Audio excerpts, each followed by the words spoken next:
Greetings, old school magic players, and welcome to the Four Horsemen. Greetings, this is the Baron. I'm joined by the Chadster and Nick, co-creators of the newest old school format, the Four Horsemen. Please, let's get introductions underway. Nick, let's start with you. My name's Nick. I've been playing Magic since about 1994, 1995-ish. Started with Revised and just came in and out several times since then, but going along and played some X-Point, played some Neos, played a bunch of different formats, ran a little small tournament of my own, Scripture Rights, which is the actual origination of Four Horsemen.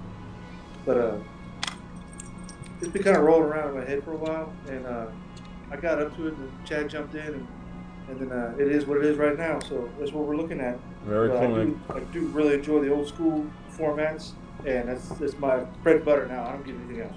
So you have the same stories a lot of people have played this game. On and off, sold the dual lands for $10, and that was it, right? Oh yeah, duels are $10. Those was $200. I had one, and my buddy had to beat me to the game store by 10 minutes because he speeds. Wow. So, you know how it is. All right, Chadster, pop and introduce yourself. All right, thanks, Nick. Yeah, and first off, let me just say to Nick Brier, Nick Brier and I have been playing for about a year and a half now together. I stumbled on the Script Sprites group back, a year and a half ago, and started playing in some of their tournaments. They're fun tournaments. They did different things every month, or every other month, different formats. And it was a more casual group. It was a less, cut edge competitive group, which I enjoyed. And so I just found out that Nick's actually lives in the same city as I do. So we've talked on the phone, become friends, and we've played a lot of games over the last year and a half. Once the kids are in bed, he's got kids, I have a kid, and I have another one on the way now. And so thank you to Nick Brier for inspiring and sparking the idea of the Four Horsemen. Honestly, we wouldn't have it without him. His idea kind of lit a fire in my mind about several key elements and why this format is not only needed, but why there's a place for it. Why there's a fit, and cool. how it fills a certain need. So thank you, Nick, for being here, for becoming my friend, and for being such a cool guy. So the origin of this format is something Nick Brier was saying was the Script Sprites. Well, what was that, and how did it become? What were the dots that connected the sprites to where we are now? Sure. Actually, I can actually answer that probably better. Yeah, go ahead, Nick. Script Sprites was a tournament that I envisioned about a year ago-ish when Amy Weber started signing again. So I took advantage of that, and I got 2 sets of Script Sprites revised, signed. And I figured, what the hell, I'm going to have a tournament, and that's going to be first prize, a signed Script Sprites. So we just called it the Script Sprites Tournament for the simple reason that it was the prize of the card. And from there, we decided, with feedback from other people, to vary the tournaments up. Because it used to be just ATL. So then we started doing Swedish, then we did monocolor, then we do an ABU tournament and a revised 40. It just really mix it up, give everybody different options, because I know everybody doesn't want to play the same thing all the time, every time. So everybody had the option to pick and choose what they wanted to play. Chad is the one that introduced me to the ABU format, and I looked into that, and I thought it was really cool. So I added that to the Script Sprite. We never actually got to that far, but because the Four Horsemen came up, and everything's been transitioned over that way. But so far, everything looks good, and we're really rocking and rolling. Beautiful. So Chad, anything you want to add? Covered it, man. Speaking of rock and rolling, the numbers are great. I'm hearing. Can you tell me where we're at? How many people have shown interest, and how many people actually signed up for this tournament? Yeah, so right now, we started this group on Facebook last week, about 10 days ago. So we're coming up on week number 2. Right now, let me hit the refresh. We are at 390 members. And we had, what did we have, Nick? I think 38 folks registered for the first term, and that was from the time we started the Facebook group about 10 or 12 days ago to Saturday. Saturday was the deadline. We had 38 people sign up, which is tremendous. Yeah, that's a quick response. That's a good number for especially inaugural tournament, first time. Let's actually talk about the format a little now. So, Four Horsemen makes it sound like it's the Four Horsemen sets. Is there anything past that? Tell me what we're working with here. Yeah, so Nick had originally planned to do a Script Sprites Four Horsemen tournament. If I remember correctly, I think Nick was looking into the Timmy Talks Four Horsemen Popper, I think is what it was. Yeah, I played in that. I love that one. Oh, no, it wasn't. What was it, Nick? That was exactly it. It's been bouncing around in my head for a couple months now, and I finally decided to just do it. I didn't even hear about Timmy Talks Popper until like a week ago. Okay. Well, maybe I saw the Timmy Talks Popper. Something happened where I heard something about Four Horsemen, and then when Nick and I were talking about the tournaments, they've done a lot of Atlantic tournaments over the years for Script Sprites, and like Nick was saying, they need something different. They're trying to spice it up. And, that's when we first talked about the idea of the Four Horsemen, and I really didn't know anything about it other than the Timmy Talks video I probably saw on YouTube.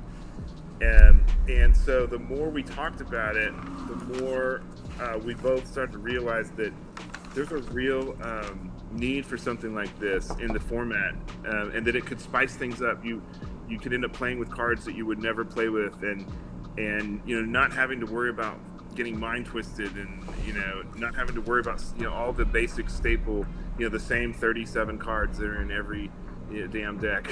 Yeah, people are definitely sick of being Power 9 to death, I think. They're looking for a lower power format. That's why X Points is so popular. That's why any of those more restrictive formats outgrow in popularities. You get the variation of cards. You get the C cards, like you said, you don't see played.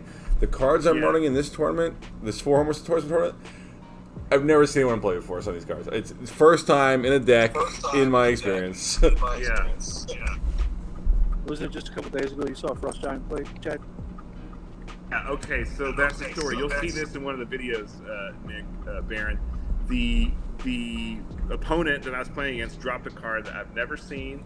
I've never seen it in person, never played against it, didn't know what it did. It was a Frost Giant, it was expensive to cast, and I was like, what is that? It's a 4/4 Rampage 2, right? Is that what it is? And I was like, oh, Rampage. I kind of remember Rampage. I remember some of the legends had Rampage, and that big green behemoth dude, Rampage. But here I am looking up the rules and trying to look this thing up on Card Kingdom, and but that it's fun to see all these different cards. I mean, I'm running decks with things like Emerald Dragonfly, and there's another green flyer. Something sprites, fire sprites. It's in Legends. Yeah. It's a 1/1 green flyer that converts a green mana to a red. That's beautiful artwork in that card too. I love it. I'm gonna bring it up on screen for this, just to show it. Yeah, so it's so fun, and Witch Hunter is really powerful in white, and there's all kinds of crazy. The Wily Wolf, man. Oh my gosh, Wily Wolf is a real powerhouse. I believe it. I mean, you drop your Urnham Djinn or your Juzum Djinn, and you start wolfing that big fatty. I mean, the combat tricks are limited, but they matter. Everyone matters. If we both have a Juzum, mine's a 6/6, I win. Come on, Yeah. There's some real surprises. I don't want to give any of these away, but there are some real surprises. I mean, obviously, anybody that's try to build a deck quickly figures out, oh my gosh, these enchantments, these enchant worlds are gonna wreck my life, And so it's very easy to pop in a Concordant Crossroads, or if you don't have the money for that, you can proxy it, because proxies, that's the other thing, are accepted, they're legal, they're encouraged in this format. We want to open this format to everybody, and that was something that I took from Script Sprites. Script Sprites always allowed proxies. Paladin always allowed proxies. And I've met a guy named Damian Bursman down in Brazil who's awesome. He's like a therapist, and he's really cool, and he's into all the same whiskeys that I like to drink. And I speak a little Spanish because I'm from Texas. And I'm friends with Damian now. I've been playing with him for basically 3 years from the Paladin group. and he can't play in any other format because he doesn't have his cards anymore. And I think, I mean, you know, because you watch my videos, you hear me complain about it all the time and talk about it. I want people to be able to play this game, and I can't stand investors because they're just taking cards away from people that can have them. And so, since we are in the world we're in, allowing proxies is just the only way to let people play this game. Yeah, I think it's absurd. I mean, real life tournaments, a lot of them they don't allow them. I'm fortunate enough to have the cards myself for the most part. I don't have everything, but it'd be nice to be able to play the game. If I could bring someone, hey, you play EDH, you know, I'm my Wednesday night meetup. I play old school. Come play with me. Their answer can't be, well, I don't have $60,000 laying around. You know, it's. I want to be able to get you right in and play. You know. Yeah, yeah. And so, you know, I remember back when I was a kid, we had that feeling even back then, and here we are, adults. You know, 30 years later, and you're like, do we still have the same damn problem in this game? 3 decades later, that this guy has, you know, a dad who's a doctor and he has all the cards, and my dad's an electrician, and I have, like, you know, maybe enough to build 3 decks, and they're all shit. Well, I want to talk more about the tournament. How is this tournament going to work? What's the format? What's how he'll fight? Okay, so the tournament, we may have, you know, we're jumping in the pool, man. We're head first. We did not check the water. We didn't check the depth. We're just like, whoop. The tournament it's had, you know, a few days to kind of get some polish on it. We've had to clarify a bunch of rules because we've had a lot of questions come up in playtesting. And one of the things we decided to do is we set some goals. Nick and I talked about this, you know, on the phone at night for several nights while we were playing games, and we wanted that feeling, that fun, like that unexpected fun feeling to how could we have that in Magic, you know? Again, that was the concept. That was like let's call it the inspiration. Cool. You make Magic fun again. I should have a hat, right? No, it would trigger me. I get PTSD from anything close to that. You can start twitching. Yeah, I'll get violent. You don't want me. I'll be in the streets with Molotovs. Yeah. So making Magic fun again was the inspiration, okay? And then from there, Nick actually came up with a baseline of the restricted cards and the banned cards. Nick, do you want to talk about how you came up with the baseline of the banned and restricted? Sure, absolutely. Library of Alexandria is obviously one of the most powerful cards in any format you play. So it was restricted to 1. Mm-hmm. We knew it's good, and 4 of them would just be abused by absolutely everyone.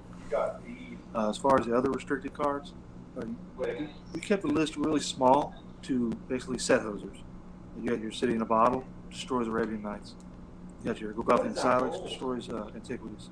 Then you got your Arena of Ancients, which it is a hoser, but not too bad. Yeah, it's the Legends hoser. And then I couldn't find anything for the Dark, which I know they redid in Homelands and whatnot, but the Dark seemed like it was just kind of left out of that. Triskelion is the Dark hoser. Dark is a little bit more powerful in that fact that it doesn't have a set hoser. And then as far as banned cards, just Annie cards, because nobody's playing for Annie anymore. We don't do that. We haven't done that. I don't even remember doing that. Yeah, we're done with that. The only other card I banned was Shahrazad because I just don't want to play, 4.5 hours of Magic. I want to play games, but if I'm going to play 4.5 hours, I want to play like a dozen games, not 1. I feel you. But yeah, but we will revisit the BNR list and get a pointed list going on once the tournament's over and we get feedback from the entire community, the players, and everyone involved. That way we can better serve the community and have a constantly evolving game to be fun for most everybody. So we're thinking about combining a BNR list and a point system. We don't necessarily have to restrict cards to 1. They can be whittled down to 3 or 2, anything like that. And then a points list will be something along the lines of the extremely powerful cards, which are mostly going to be the enchantments. So there's very far and few between enchantment and removal. The only real removal in the whole format is Desert Torch. You could bounce a couple cards, you could play Presence of the Master, and that gets rid of enchantments, but it's an enchantment itself. So the enchantments are they're going to be the bane of the format, really, because anybody that work around the rules, can work around the enchantments, and they're going to figure out the combos. That's why we do the B&R and have the discussion afterwards to find out, hey, somebody came up with this awesome combo, nobody can beat it. Let's fix that. I mean, if we don't, everybody's going to play the deck, and nobody's going to have any fun. So to dovetail to what Nick Brier just said there, Baron, the other thing that we wanted to do was in some of the other formats.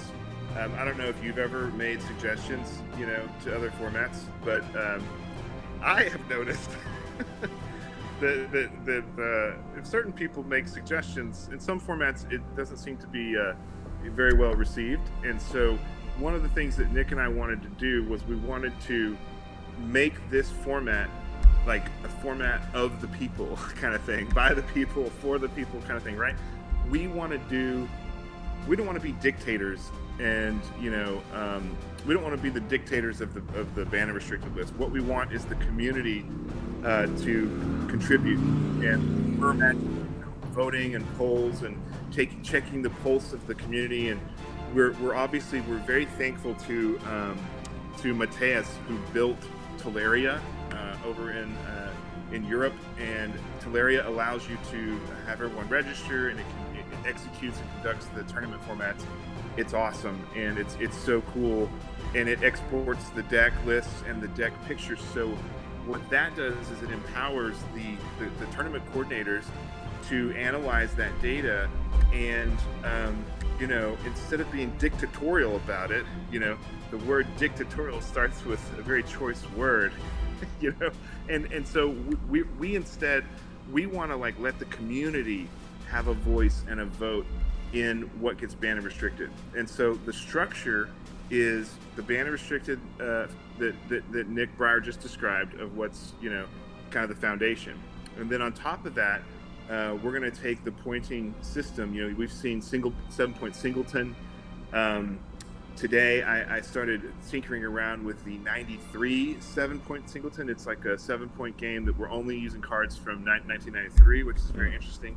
There's a lot of variations on this pointing idea, and I think combining the banned and restricted and putting the point assignments or pointed card system on top of it is going to allow us the ability to really try to enable the format to be fun, but reduce the abuse, and reduce the unbeatable card combos.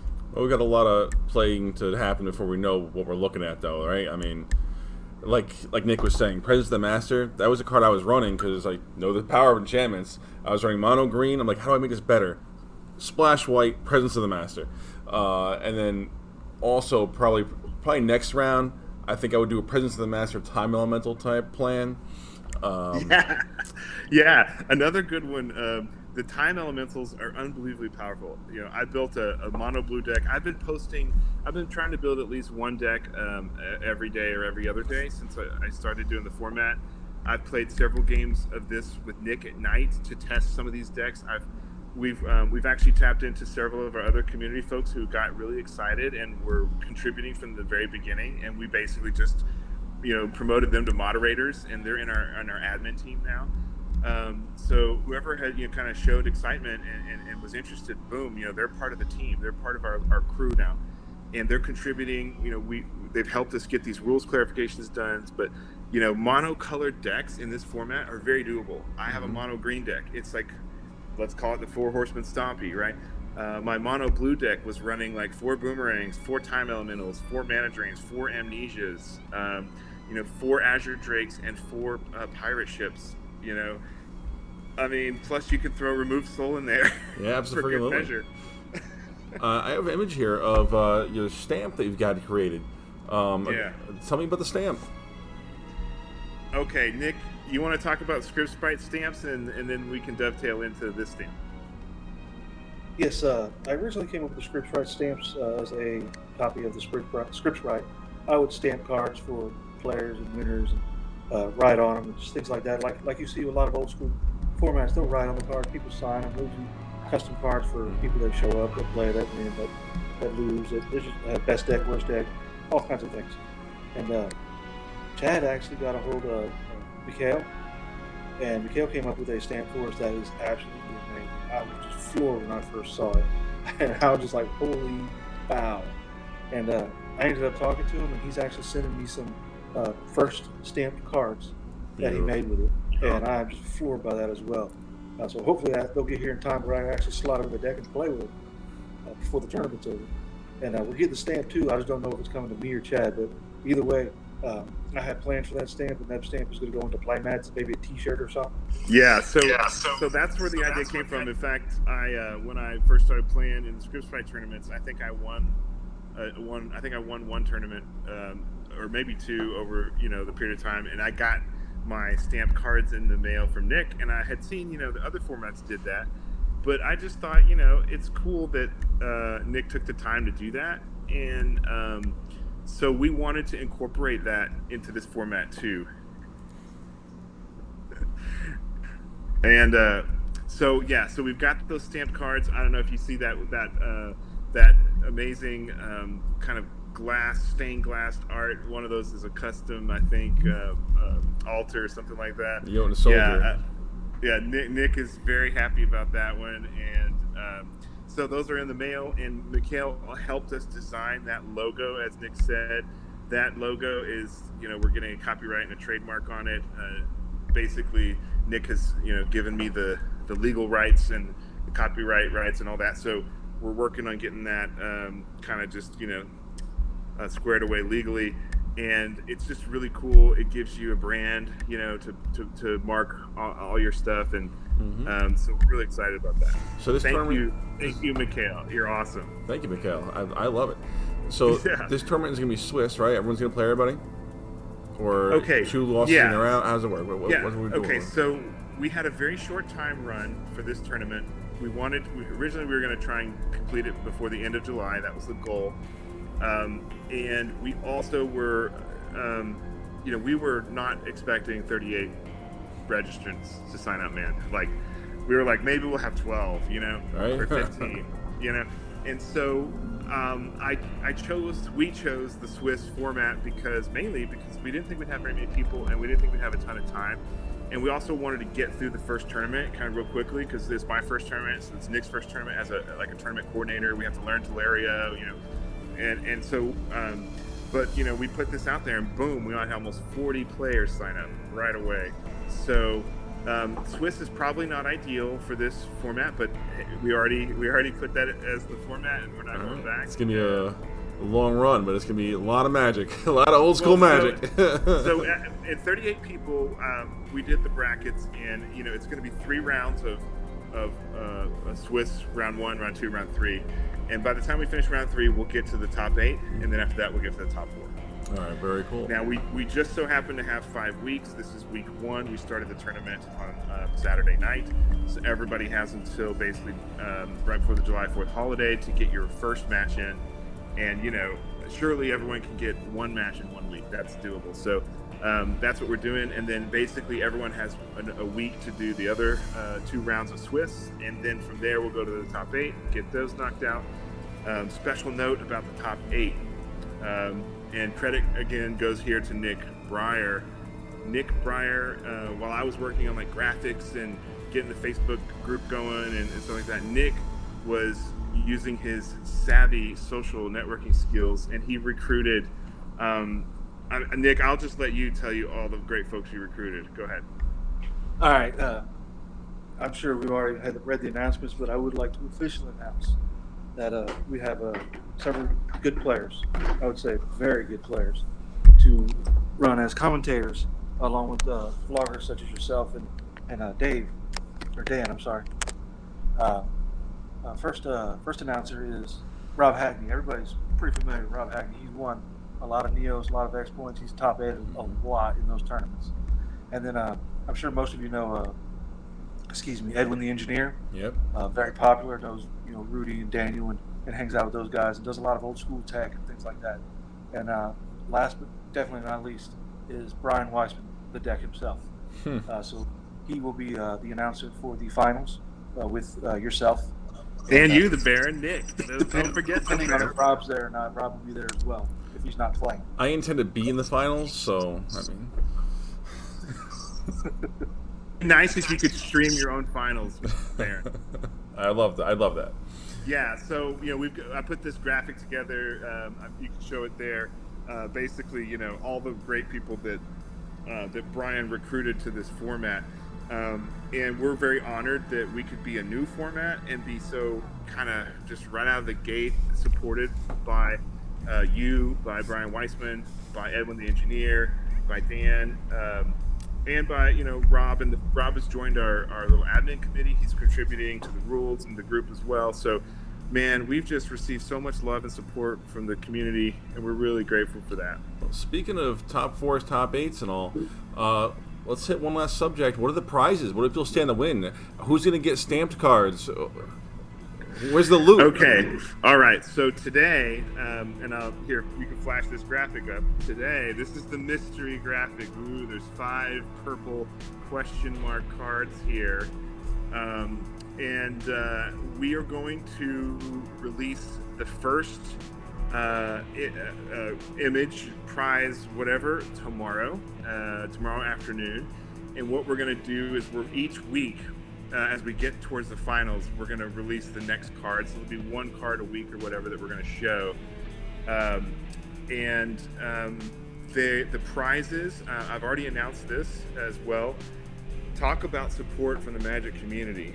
Ken Meyer Jr., the famous artist from Magic. He's done so much throughout so many of the sets, but particularly, had some very recognizable works in Arabian Nights and, ABU and ladder sets as well. If anybody has worked with Ken, they know he's just the nicest guy, super approachable, down to earth. He's also a really hard worker and does amazing work, and he's very responsive, and he's got great stuff at great prices. So Ken Meyer Jr. is our official Magic artist of the first Four Horsemen inaugural tournament number 1. So that makes it sound like prizes will be altars. Is that what we're saying here? Yeah, I'll leave it to your imagination, but if All you right. tune into the Facebook page, which for everybody, the Facebook page is just facebook.com/groups, and then it's Four Horsemen MTG. And if you tune into Four Horsemen MTG on the Facebook groups, the Facebook, like it used to be called. I'm old, man. We're going to be releasing those prizes announced one each week. And, they're also, if you make top 8, there's going to be additional prizes. So everyone's going to get a participant prize that's not like something that they're going to throw in the garbage. Mm-hmm. Everyone is going to get a prize that they are going to be really happy with. I mean, cool. These cards are probably going to go into people's decks instantly, and we're going to see them in tournament number 2. And the people that make top 8 are going to get an extra layer of prizes on that. And then the people that make 3rd and 4th, they get everything that these guys get, plus they get extra prizes on that. And then 2nd gets an extra layer of prize, and then 1st gets everything that everybody gets, and they get a big bonus prize for winning number 1. So it's a mystery for now. So if it's the first you hear this Four Horsemen tournament, tune in to all the networks that Chadster just talked about. Get your info, find the prizes. You're too late to sign up, so you'll just gotta ride the wave. Watch on this channel, watch on any other channel that's streaming it. Any final words, Nick? I want to say good luck to everyone playing. I'm coming for you. And Chadster. All right. Well, I just want to say thanks to Nick for sparking the idea. Can't thank you enough, my friend. And I'm glad you're on this journey with me. Thank you to our committee, our crew, of all the folks that have volunteered their time. We couldn't do this without the help of everybody else. This is, was joking with, John Eccleberry. He's one of the guys who's on our committee, that this has rapidly turned into a full-time job. Yeah, it's a lot of work. So I'm working in the mornings, and I'm working while I'm at lunch, and I'm working in the evenings, and then also trying to squeeze in a game or two. Because I have a day job, so Also, like Nick said, thanks to Rob Hackney. Also, Daniel Culinari, who's also one of the admins from Script Sprites, is volunteered in our group. So thank you to all of you guys. And, you know, it's going to be a wild ride. And I'll just say this, you know, with almost 400 people joining in less than 2 weeks, I mean, we're just blown away. But that just shows you that there is an interest and a need, and there's a niche for this in the old school community. So we're glad to be the ones bringing it to you. Beautiful. Well, thank you both very much for bringing it. I would like to thank you as well, Baron, for streaming this, streaming all the other games. And as an initial shout out to Chad for everything that he's done. He's done a lot. But we do appreciate your time. Beautiful. So my first game will be Thursday. I'm excited. I will be streaming on my Twitch channel, so if you don't know it, it's in every one of my descriptions. Tune in. I don't know when. Figure it out. But again, guys, thank you for showing up. Thank you for going over the whole deal. I'm excited. It's a brand new, fresh start to a new format. I'm ready to roll. I want to play my jank cards.